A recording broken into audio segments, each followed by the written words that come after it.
Bueno, el otro ejemplo de materiales que les quería mostrar son ya no estructuras, digamos, jerárquicas per se, ¿no? En su morfología, sino con una distribución de poros jerárquicos. Estos materiales los utilicé en mi estancia en Buenos Aires para soportar óxido de titanio y para soportar la casa, que es una enzima oxorreductasa que también se utiliza como biocatalizador en el tratamiento de aguas. Entonces, ¿qué ocurre? Como les comenté al principio, debido a que los surfactantes tienen esta capacidad de autoensamblarse espontáneamente, pues dependiendo del parámetro de empaquetamiento se pueden obtener estructuras distintas. Y esa ha sido la estrategia que se ha usado desde los 90, creo, no recuerdo si antes, creo que un poco antes, para desarrollar los distintos silicatos y aluminosilicatos que conocemos, sea la familia de la MCM, la familia de la SBA, de las KIT. ¿Okay? Sin embargo, estos materiales tienen como desventajas que su distribución de diámetro de poros es bastante acotado. ¿Okay? Está dependiendo del material entre los 4, 7 o 10 nanómetros, y en que actualmente hay técnicas para, digamos, usando expansores de poros, lograr aumentar el diámetro de poros de estos materiales, pues esas estrategias permiten al sumo aumentar el diámetro de poro a unos 20 nanómetros. Entonces, una forma de solventar esto para el caso de aplicaciones en las que se requieran soportar catalizadores que superan estos tamaños de poros, es desarrollar materiales que tienen porosidad jerárquica. ¿Qué significa eso? Que el material, digamos, en la entrada de su sistema poroso, los materiales son macroporosos, pero dentro de las paredes de esos macroporos tenemos mesoporos que proveen una alta área específica al material. Estos materiales tienen esta estructura que vemos, esta morfología que vemos en las imágenes de la derecha. Fueron patentados alrededor del 2010, 2011. Y bueno, pueden ser encontrados en la literatura con distintos nombres. KCC1, que fue el nombre con el que las patentaron. Wrinkled silica, que significa sílica corrugada. Sílica dendrítica, ¿sí? Digo sílica por el nombre en inglés, perdón. Y bueno, básicamente lo que se tiene es esferas, ¿sí? Que son bastante monodispersas, que crecen radialmente, como podemos ver acá en el TEM. Entonces, cada una de estas paredes, de ese pompón, de esa florecilla, tiene una distribución de poros, como podemos ver acá en este perfil de distribución de poros, de 3,5 nanómetros aproximadamente. Y luego se tiene una distribución a partir de los 5 nanómetros. Sí, este no es el mejor perfil, pero fue uno de los primeros que me midieron. Sin embargo, esto puede llegar hasta los 120, 150 nanómetros. Y son materiales que desarrollan áreas específicas de entre 500 y 1000 metros cuadrados gramos. Ahora, ¿cómo son? Primero, antes de hablar de eso. ¿Por qué los traigo a colación acá en este tema? Aún no se sabe exactamente cuál es el mecanismo de formación de estas partículas, ¿no? Experimentalmente es muy sencillo prepararlas una vez que uno combina en las proporciones adecuadas los precursores de la fase oleosa, la fase acuosa y el surfactante, que en este caso es ciclohexano, una solución acuosa de urea cuya concentración determina el tamaño de las partículas, y el surfactante es una mezcla de un surfactante catiónico, que es el bromuro de acetiltrimetilamonio, y un cosurfactante, que es un alcohol de cadena lineal. Una vez que uno hace esta mezcla en las proporciones apropiadas, uno incorpora el precursor de silicio, que en este caso es un tetraetilortosilicato, lleva el sistema a 70 grados, temperatura a la cual comienza a ocurrir la descomposición de la urea y se comienza a proveer el sistema de los iones hidroxilos que realizan la hidrólisis del precursor de silicio. Luego se obtiene el sólido, ¿ok? Eso se enjuaga y el surfactante se puede remover ya sea por calcinación o por lavados en ácido clorhídrico o nitrato de amonio en etanol. Como les decía, pues, si vemos acá esta figurita, esta fotografía, esta es la apariencia del sistema apenas uno en equilibrio, ¿no? Cuando uno combina estos tres componentes. Bajo agitación, esto es completamente blanco. Si recordamos la fotografía de las láminas en las que le hablé de las microemulsiones, pues evidentemente no coinciden, ¿no?, en su apariencia. Sin embargo, la apariencia del material sí coincida con lo que se espera para una microemulsión y no para lo que se obtiene típicamente cuando se usan emulsiones. Entonces, lo que se cree, una de las, digamos, últimas evidencias que se tienen es que lo que puede estar ocurriendo es el fenómeno de coalescencia de gotas de microemulsión. Dentro de esas gotas de microemulsión, pues la estructura bicontinua se desarrolla de la siguiente manera, es decir, se tiene al precursor de silicio disuelto en la fase oleosa. Cuando llega a la interfaz, interacciona con los iones hidroxilos, forman silicatos, iones silicatos que interaccionan, que están cargados negativamente, interaccionan electrostáticamente con la cabeza polar del surfactante. Esto causa un incremento de la curvatura que lleva a la formación de una micela.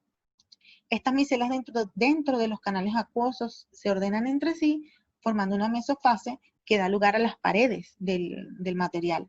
Si nos llama la atención que el tamaño, digamos, típico de una micela de setup está alrededor de los 3 nanómetros, y esto justamente coincide con el tamaño de los mesoporos de esa estructura. Con lo cual, entonces, lo que se representa como paredes del material realmente son el material que está creciendo dentro de los canales acuosos, y lo que se ve como, digamos, como vacío, representaría los canales oleosos del sistema. Si sienten curiosidad sobre esto, sobre el mecanismo de formación y sobre la síntesis de estas estructuras, pues dejo también la información de estas dos referencias, que son, digamos, de las más importantes para explicar el mecanismo de formación de las mismas. Ahora, ¿cómo son útiles estas partículas? Bueno, ahora les voy a mostrar un par de ejemplos de aplicación que llevamos a cabo en Buenos Aires. El primero fue para soportar nanopartículas de óxido de titanio, y lo primero que nosotros queríamos saber era qué efecto tenía la distribución de las nanopartículas sobre ese sistema poroso, porque ya no tenemos una partícula, digamos, lisa, ¿no? Entonces, usamos como estrategia soportar nanopartículas de óxido de titanio en la partícula lavada, esperando que las mismas se depositaran en las paredes del material, y en el otro caso dejamos las partículas sin remover el surfactante, de manera que este surfactante bloqueara el acceso del precursor de titanio al sistema poroso. Entonces lo que obtuvimos fue estas partículas que vemos acá, tanto en la microscopía electrónica de transmisión como en la microscopía electrónica de barrido. Si vemos acá las esferas de partida, estas son esferas lavadas, ¿no?, del soporte. Tienen áreas específicas alrededor de 550 metros cuadrados gramos, y se obtiene esa distribución, como les comentaba, de paredes, ¿ok? Y de sistemas huecos que tienen entradas a las paredes bastante amplias. Cuando se incorpora el óxido de titanio por la primera estrategia, pues el área específica disminuye en más de la mitad, y el contenido de titanio que se logra incorporar es muy inferior al nominal. Nosotros partíamos con un contenido nominal de 30% y apenas se incorpora un 8%. Y ese valor, por mediciones por análisis termogravimétrico, coincide con la densidad de grupos silanoles superficiales. Entonces eso nos está indicando que efectivamente el óxido de titanio se está pegando de las paredes, ¿no?, de la florecita. En el otro caso, cuando dejamos el surfactante, pues lo que vemos es que la partícula se carga prácticamente con todo el contenido nominal de óxido de titanio, y además la disminución del área no fue tan drástica. Como vemos acá, apenas cayó a 437 metros cuadrados con gramo. Esto nos está indicando que dentro de esta configuración, el sistema, digamos, de mesoporos dentro del material se está manteniendo. Ahora, ¿qué efecto tiene eso sobre su actividad fotocatalítica? Pues probamos la degradación de la violeta cristal como sonda usando un simulador solar, y lo que observamos fue que el material que no es lavado, el que se mantiene con el surfactante adentro, tiene una mayor degradación en comparación con el material que sí es lavado, ¿sí? Sin embargo, la degradación es comparable a la que se obtiene con el óxido de titanio sin soportar. También pudimos evidenciar por el color de los intermediarios, de las soluciones en los distintos tiempos, que probablemente el mecanismo de reacción es distinto en estos dos casos, ¿ok? Porque se forman intermediarios distintos. Sin embargo, cuando uno normaliza la actividad de este material o la degradación con respecto a la cantidad de óxido de titanio y el área específica de esa estructura, pues lo que tenemos es que el material, realmente el que aparentemente había dado menor degradación, es el más eficiente, digamos, es el más fotoactivo. ¿Por qué?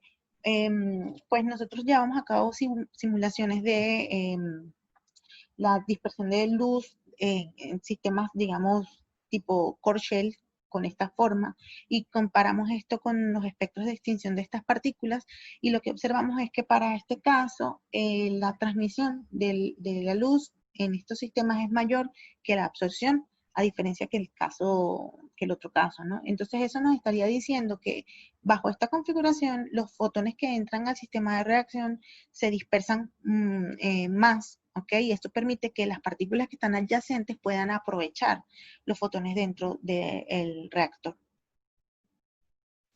Por otro lado, esas mismas partículas las usamos como soportes para lacasas, que son oxorreductasas, y estos sistemas los usamos también para degradar el mismo colorante violeta cristal.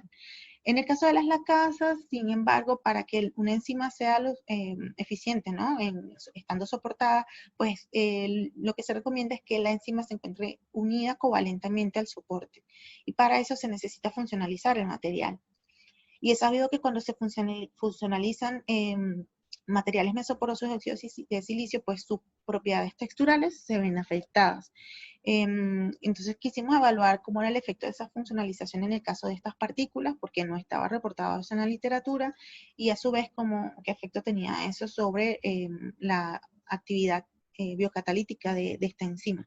Entonces lo que hicimos fue funcionalizarlos con aminopropiltietoxicilano o APTAS para tener grupos funcionales aminos en la superficie, y luego con glutaraldehído, ¿ok?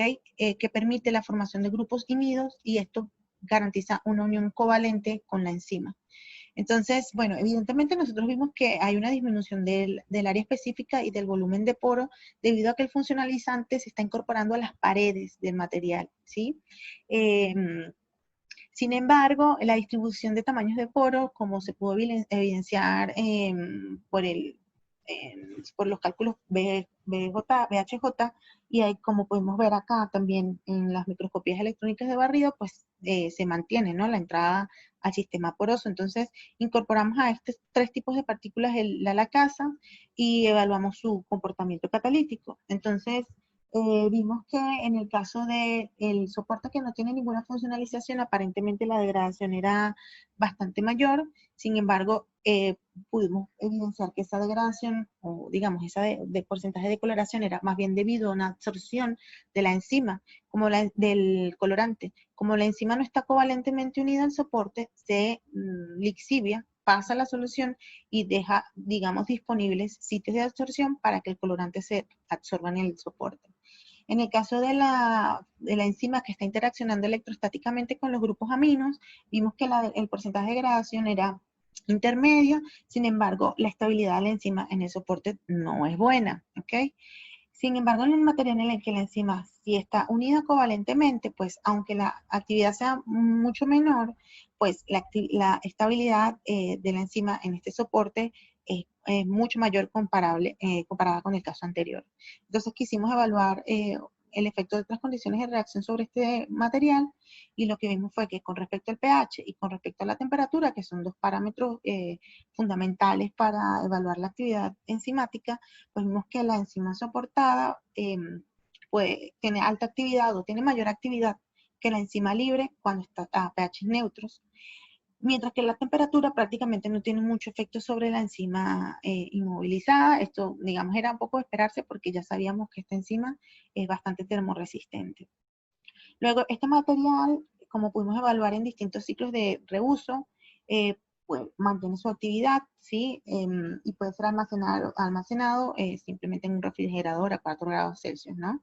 No así si se intenta congelar la enzima, porque el proceso digamos, de congelamiento y descongelamiento, pues afecta la actividad enzimática. Bueno, otra cosa que no les voy a mostrar acá, pero lo pueden explorar en el trabajo del cual le dejé la descripción en la lámina anterior, es que probamos lo que se conocen como mediadores redox para lograr aumentar el porcentaje de degradación. Entonces, bueno, eso lo pueden evaluar con más calma más adelante. Entonces, bueno, ya estos eran los resultados que les quería mostrar. Les voy a dejar acá en esta lámina y en la siguiente como un summary de lo que les mostré, por si quieren revisar nuevamente la presentación y sienten curiosidad por alguno de los resultados que les mencioné, de los que discutimos. Y bueno, como les comenté, les dejo acá las direcciones de correo electrónico, tanto míos como de la doctora Sara y de la doctora Margarita, por si nos quieren contactar. Y bueno, ya no me queda más que agradecer por escuchar la charla y agradecer a la Sociedad Venezolana de Catálisis por esta iniciativa. Y bueno, nada, las dudas que tengan, por favor, contáctenme. Chao.